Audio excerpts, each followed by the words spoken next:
बिहार के गांव की वास्तविक हालत जानने के लिए मुख्यमंत्री नीतीश कुमार जी को भी गांव में आकर रहना चाहिए, गांव वासियों से मिलना चाहिए। तब उनको समझ में आएगा कि उनके दावे कितने खोखले हैं, उनके वादे कितने झूठे हैं। अब अगर आप लोग क्या लगता है मुख्यमंत्री आपकी इस बातों को मानेंगे और गांव-गांव में जाएंगे? भाई मुख्यमंत्री मेरी बातों को माने नहीं माने, पर मैं चाहूँगा ज़रूर, आग्रह उनसे निवेदन, हर वो सही बात मैं उनके समक्ष ज़रूर रखता हूँ। बाढ़ के वक्त भी मैंने उनसे आग्रह किया था कि भैया हवाई सर्वेक्षण से कुछ नहीं होने वाला। आप हेलीकॉप्टर से ऊपर से घूम घूम के क्या दिखता है भैया आपको ऊपर से? वही ना पानी दिखता है हर एक जगह, एक जैसे ही तो पानी दिखता है। ऊपर से देख के आपको क्या दिख जाएगा? आप ज़मीन पर जब तक आपका हवाई खटोला जब तक नहीं उतरेगा तब तक आपको पता चलेगा कि चादर के नीचे जो विस्थापित वहाँ पर जो ज़िंदगी जी रहे हैं, किस दुर्दशा में वो अपनी ज़िंदगी जी रहे हैं। तो हवाई खटोले से उतरेंगे तब उनको पता चलेगा कि क्या हालात होते हैं बाढ़ में। बाढ़ के वक्त भी मैंने उनसे आग्रह किया था, अभी भी मैं उनसे निवेदन करूंगा, मानना नहीं मानना मुख्यमंत्री है भैया, वो उनके हाथ। आपका अगला गांव प्रवास कब होगा? भोला पासवान शास्त्री के घर पे आपने रात बिताया। देसी सिंह जी का कहना है, जो मंत्री भी हैं, कि आपके पिताजी भी यहाँ पर सत्ता में थे, तो उन्होंने क्यों नहीं सुनी? भाई हमारे पिताजी कब सत्ता में थे बताएं हमको? बिहार में गठबंधन में थे ना। गठबंधन में जो 1.5 साल की हम लोग की सरकार थी, मात्र वही एक कार्यकाल है जब हम लोग एनडीए के साथ, जब हम लोगों ने लोकसभा का चुनाव 19 में हम लोगों ने लड़ा और जो थोड़े समय के लिए हम लोग सरकार में थे। पर ये मुझे लगता है कि माननीय मंत्री साहिबा से बेहतर और कोई नहीं जानता होगा कि मुख्यमंत्री Nitish Kumar ji single man army है, अकेले वो काम करने में विश्वास रखते हैं। भाई सहयोगी तो बहुत दूर की बात है कि किसी सहयोगी का वो सुझाव ले लें। मुझे ईमानदारी से उनके पार्टी के नेता, कार्यकर्ता, उनके मंत्री, उनके विधायक दिल पर हाथ रखकर हमको बता दें कि क्या मुख्यमंत्री नीतीश कुमार जी उनकी राय देते हैं क्या किसी भी योजना में या किसी भी कार्य को करने के लिए? हमको भाजपा के हमको नेताओं से बता दीजिए ना कि उनकी राय ली जाती है, उनसे मशवरा किया जाता है। मुख्यमंत्री नीतीश कुमार जी अकेले कार्य करने के लिए माने जाते हैं, वो और उनके 4-5 अधिकारी, बस सिर्फ ये लोग बिहार चला रहे हैं। और पिछले 15 साल से सिर्फ यही मुट्ठी भर 8-10 लोग हैं उनके अधिकारी, उनके करीबी अधिकारी और मुख्यमंत्री नीतीश कुमार जी, बस ये लोग सरकार चला रहे हैं। तो जो माननीय मंत्री साहिबा मुझे इस बात का ज्ञान दे रही हैं, मैं तो उनसे आग्रह करूंगा कि भैया आप ही अगर मंत्री हैं आज की तारीख में तो कर लीजिए ना बेहतर स्थिति। जाइए वहाँ पर जाकर देखिए वो परिवार किस हालत में जी रहा है। पेंशन मात्र 400 रुपये उस परिवार को मिलती है। वहाँ पर जाकर देखिए, वहाँ पे शौचालय की व्यवस्था क्या, बिजली पानी की व्यवस्था क्या, उस गांव की व्यवस्था जाकर देखिए मंत्री साहिबा। अगर आप कर सकती हैं तो जाके वहाँ का, आपको मुख्यमंत्री नीतीश कुमार जी कहलवाना पसंद करते हैं, पर अगर ये आपकी विकास की कहानी है, ये अगर आपकी विकास की गाथा है जिसमें बिहार के गाँव इतनी बदहाल स्थिति में है, तो मुख्यमंत्री नीतीश कुमार जी को दोबारा आकलन करने की ज़रूरत है कि उनके विकास के मापदंड या विकास के पैमाने उनके क्या हैं। इसीलिए हम लोग आज जब यहाँ पर हम लोग आए, गांव में हम लोग रुके, आने वाले दिनों में भी ऐसा ही प्रवास हम लोग का बिहार के विभिन्न गांव में हम लोग का होगा। और गांव में जाना, कई लोग हैं संभवतः आप में से भी मुझसे सवाल पूछेंगे, क्योंकि स्थानीय कुछ विधायक और मंत्रीगण सवाल उठा रहे हैं कि भैया हम ऊँची राजनीति कर रहे हैं। अगर राजनीति करना कहते हैं तो ऐसी राजनीति मैं चाहूँगा कि हर कोई करे और शुरुआत मुख्यमंत्री नीतीश कुमार जी करें। अगर इसको राजनीति करना कहते हैं, मैं चाहता हूं कि मुख्यमंत्री नीतीश कुमार भी एक बार एक रात कम से कम किसी गांव में जाकर बिताएं और बिना 5 स्टार सुख सुविधाओं के, बिना अपनी वो बैरिकेडिंग के, बिना वो पंडाल बनाए हुए, बिना वो तंबू गाड़े हुए, बिना उस तरीके से सुख सुविधाएं जो मुख्यमंत्री नीतीश कुमार जी के प्रोटोकॉल में साल दर साल हम लोग देखते हैं। जब वो सड़क मार्ग से भी गुजरते हैं, आप सब जानते ही हैं भैया, मुख्यमंत्री नीतीश कुमार जी को गंदगी देखना पसंद नहीं है, तो सफाई कराने की बजाय मास्किंग कर देते हैं, सफ़ेद पर्दे लगा दिए जाते हैं सड़क के दोनों तरफ, कॉरिडोर जाम कर दिया जाता है, रूट लगा दिया जाता है ताकि कोई गरीब व्यक्ति आकर अपनी गरीबी की दुहाई मुख्यमंत्री नीतीश कुमार जी को ना दे दे। कोई गरीब व्यक्ति आकर उनसे हाथ ना मिला ले कि उनके हाथ गंदे ना हो जाए।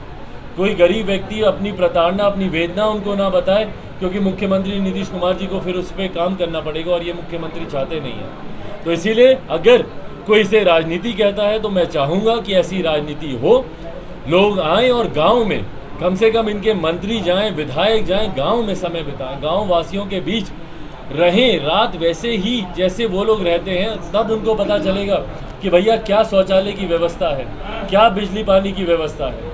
डबल इंजन की सरकार बिहार में चल रही है।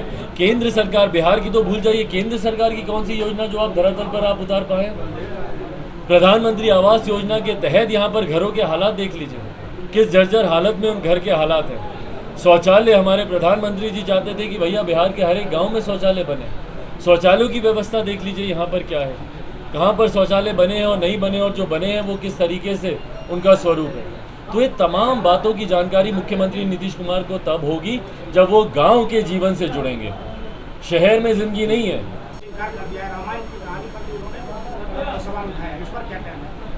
भाई देखिए, बिहार में और बहुत समस्याएं हैं। ये जो बात बात पर रामायण, महाभारत, देवी देवताओं के ऊपर उंगली उठाना, उनके ऊपर प्रश्न चिन्ह उठाना, बिहार में बहुत समस्याएं हैं।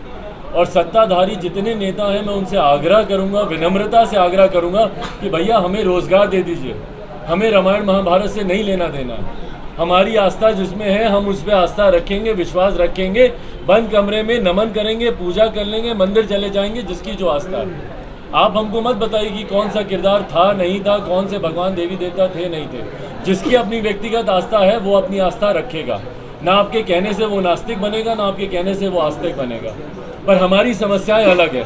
हमको जवाब दीजिए कि भैया 19 लाख रोजगार का आपने वादा किया था। रामायण महाभारत में मत उलझाइए, हमको बताइए कि 19 लाख रोजगार कब मिलेंगे। बिहार में जो भ्रष्टाचार बढ़ता जा रहा है, कोई एक गांव बिहार का बता दीजिए जहां पे बिना घूस लिए हुए कोई काम हो रहा हो। उस भ्रष्टाचार को आप समाप्त कब करेंगे? आए दिन जो बिहार में हत्याएं हो रही हैं, अभी वैशाली में उस दिन मैनार में जिस तरीके से एक मासूम लड़की की 13-14 साल की युवती की हत्या कर दी गई, उसके पिता शिक्षक थे। पिता को हम लोगों ने, उसके शिक्षक को हम लोगों ने गुरु का दर्जा दिया, भगवान का दर्जा दिया।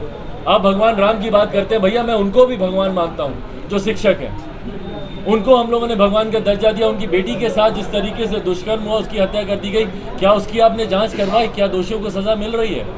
आप बिहार में बढ़ते अपराध की बात करें, भ्रष्टाचार की बात करें, बेरोजगारी की बात करें, बाकी राम रामायण तमाम लोग जानकार हैं, बुद्धिजीवी हैं, जिसको अपनी आस्था रखनी होगी वो रख लेगा। तो राम के कैरेक्टर पर जो सवाल उठा रहे हैं, इसको किस नजरिए से आप? ध्यान भटकाने का काम है ये, अपनी विफलताओं से ध्यान भटकाने का काम है। बिहार में बढ़ते बेरोजगारी से क्यों? क्योंकि चिराग पासवान ने अभी 10 दिन पहले, एक हफ्ता पहले पुनः सवाल उठाया 19 लाख रोजगार पे। तो अब ध्यान कैसे भटकाया जाए? तो भगवान राम के अस्तित्व पे आप सवाल उठा दें। भाई ताज्जुब होता है मुझे कि भारत के नेता ये सिर्फ राम भगवान सिर्फ यही करते रहते हैं, रामायण महाभारत करते रहते हैं। आप वास्तविक समस्याओं का जिक्र आप कब करेंगे? जैसा मैंने कहा, बिहारी इतने जानकार हैं कि जिसको जिसमें आस्था रखनी होगी वो आस्था रखेगा। कोई भगवान राम पे रखता है, कोई भगवान कृष्ण पे रखता है, कोई शिव पे रखता है, कोई विष्णु पे रखता है, कोई दुर्गा पे रखता है। अभी नवरात्रे आ रहे हैं उस पे रखता है, दशहरा आ रहा है, आगे दिवाली आ रही है, छठ आ रही है, छठी मैया पे हम लोग आस्था रखते हैं। किस किस के अस्तित्व पे आप सवाल उठाएंगे? आप इन तमाम मुद्दों से ध्यान भटकाने, जो गांव मैं देखकर आया हूं और जिन ग्रामीणों से मैं मिलकर आया हूं, वो सिर्फ, और वो मुझे ही नहीं, आपके कैमरे पर है, ये रिकॉर्डेड है आपके कैमरे पर, कि वो ग्रामीण वहां पर किस तरीके से दुहाई दे रहे हैं अपनी गरीबी की और बदहाली की। भाई इंडस्ट्रियल हब बनाने कब बनाएंगे? जब तमाम युवाओं का पलायन हो जाएगा। आने वाले समय में देखिएगा, अगर मुख्यमंत्री नीतीश कुमार जी की यही नीति रही, बिहार एक बुजुर्ग प्रदेश बन के रह जाएगा। आप सब यहाँ पर मौजूद हैं, दिल पे हाथ रख के मुझे बताइए, आप अपने परिवार का ही जिक्र कर लीजिए।